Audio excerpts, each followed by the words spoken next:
Anggota DPRD DKI Jakarta, Gembong Warsono mengatakan, pembongkaran trotoar di Simpang Santa, Jakarta Selatan tidak mengubah wajah Jakarta yang ramah dan egaliter. Pembongkaran juga sudah berdasarkan kajian. Ia mengatakan, enggak, kalau itu enggak. Saya meyakini tidak mengubah wajah kota yang ramah dan egaliter, kata politikus PDIP itu.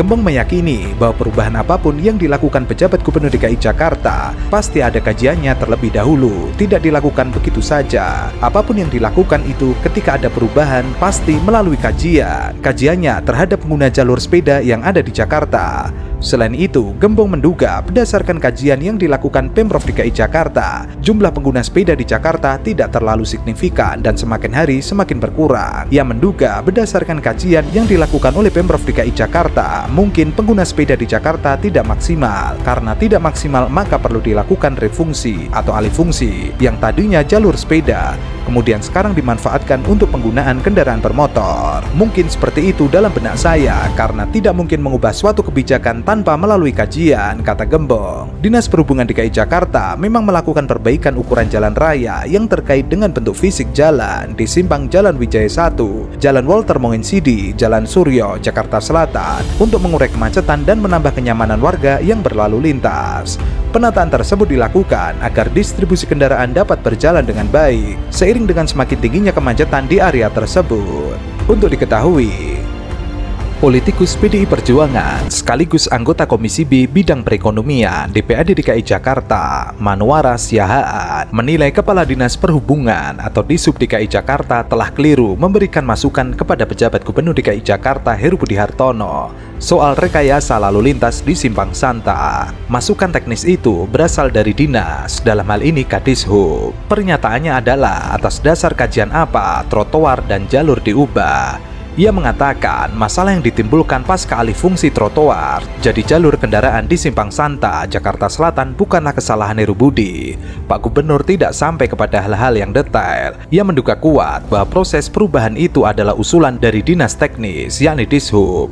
Sejauh ini kita dengar Kadishub minta maaf ke publik atas kebijakan yang berubah-ubah itu. Atas dasar itu, Manwara menilai Syafrin Liputo telah keliru memberikan masukan kepada Heru Budi, yang pada kenyataannya pembongkaran trotoar tidak memenuhi ekspektasi masyarakat alias menambah macet. Dari sisi kebijakan teknis, Kadishub telah membenturkan Pak Gubernur dengan masyarakat.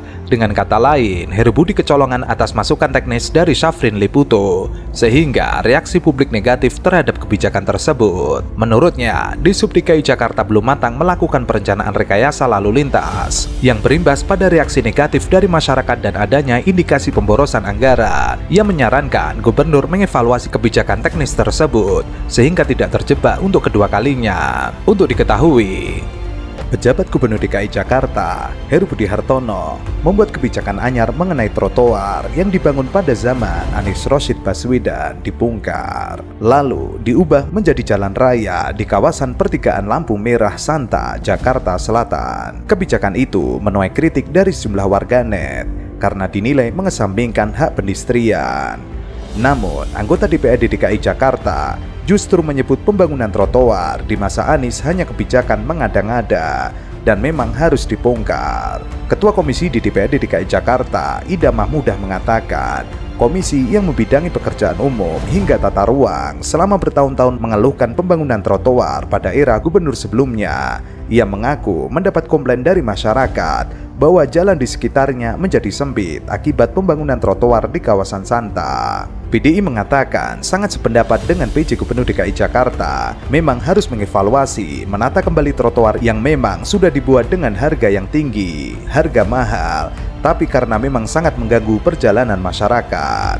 Menurut Ida, trotoar yang dibangun pada masa kepemimpinan Anies Baswedan memang seharusnya dibongkar dan ditata ulang. Pasalnya, Ida memang menyaksikan pembangunan trotoar itu sejak awal karena membuat jalan di sekitarnya menjadi sempit guna mendorong warga naik transportasi publik. Ia mengatakan mengerti periode kemarin pembangunannya memang sangat kacau. Waktu dimintai keterangan di rapat kerja bahwa alasannya tidak untuk mengurangi orang agar tidak menggunakan kendaraan pribadi, makanya trotoar diperlebar. Itu lucu dan tidak menjadi solusi. Bukan jalannya disempitkan, dijadikan trotoar.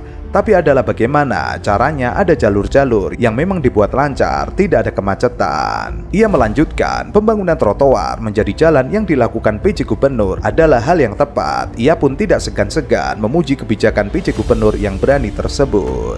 Trotoar-trotoar yang memang sangat mengganggu masyarakat dan menjadi keluhan masyarakat bukan kepentingan pribadi, menurutnya harus dievaluasi dan dibongkar. Untuk diketahui, fungsi trotoar jalan sejauh ini dipahami sebagai tempat bagi pejalan kaki. Pemahaman ini benar sesuai dengan kegunaan dasar trotoar.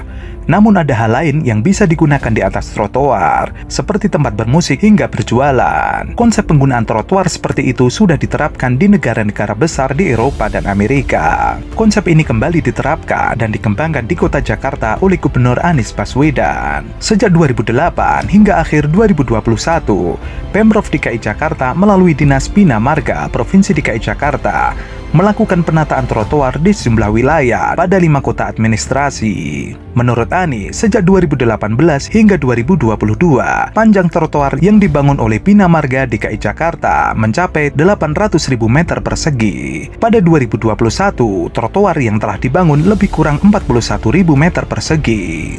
Pekerjaan tersebut telah rampung dilaksanakan. Pelaksanaan penataan trotoar agar Jakarta ramah pejalan kaki. Revitalisasi trotoar di Jakarta bisa digunakan untuk berbagai aktivitas. Di dalam pembangunan apapun ada kesetaraan. Space-nya bisa dimanfaatkan untuk macam-macam. Beberapa lokasi di dunia memfungsikan trotoar tidak hanya untuk pejalan kaki, melainkan juga untuk berbagai aktivitas seperti konser musik dan tempat berjualan. Anies pun menginginkan penataan trotoar yang multifungsi sesuai karakteristiknya. Terlebih, kawasan jalan di DKI Jakarta mempunyai lebar jalan yang bervariasi, mulai dari 6 meter, 8 meter, 20 meter, sampai 30 meter. Jadi tidak bisa parsial membangun kota. Ia berjanji membangun trotoar yang ramah bagi pejalan kaki. Mereka pun bisa menikmatinya. Anies mencontohkan trotoar dekat FX Mall yang juga dimanfaatkan untuk kegiatan bermusik. Dengan trotoar yang nyaman, Anies menginginkan warga DKI Jakarta lebih banyak lagi yang mau berjalan kaki.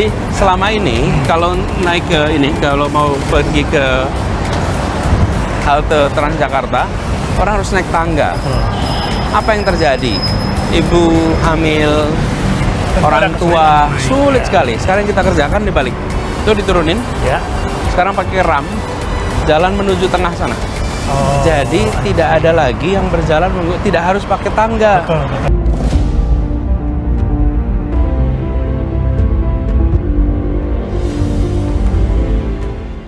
Koalisi Sipil mengkritik kebijakan rekayasa lalu lintas penutupan putar balik di persimpangan Pasar Santa, Jakarta Selatan. Pasalnya, rekayasa tersebut turut menghapus jalur sepeda dan pejalan kaki.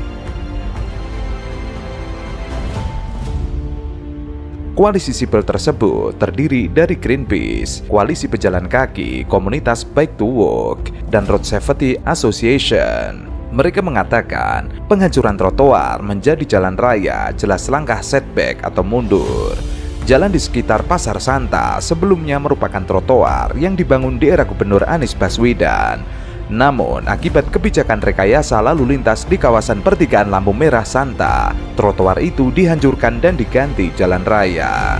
Penghancuran trotoar dan jalur sepeda ini melanggar hukum karena bertentangan dengan amanat putusan Pengadilan Negeri Jakarta Pusat. Penghilangan jalur sepeda dan fasilitas pejalan kaki di Jalan Santa bertentangan dengan amanat putusan Pengadilan Negeri Jakarta Pusat yang mengabulkan gugatan warga negara atas pencemaran udara Jakarta. Seharusnya fasilitas non-motorized transport diperluas dalam rangka merealisasikan peningkatan kualitas udara sebagai amanat putusan PN Jakarta Pusat. Penambahan jalan untuk kendaraan bermotor tidak pernah menjadi solusi untuk mengatasi kemacetan. Menambah jalan malah akan semakin mengundang kendaraan bermotor menggunakan jalan. Dalih mengendalikan kemacetan di kawasan Pasar Santa juga dianggap mengada-ngada, mengingat kawasan itu tersedia fasilitas BRT Transjakarta sebagai opsi agar terhindar dari kemacetan. Koalisi menilai kemacetan akibat tingginya volume kendaraan pribadi harus diabaikan mengingat sudah ada solusi berupa transportasi publik,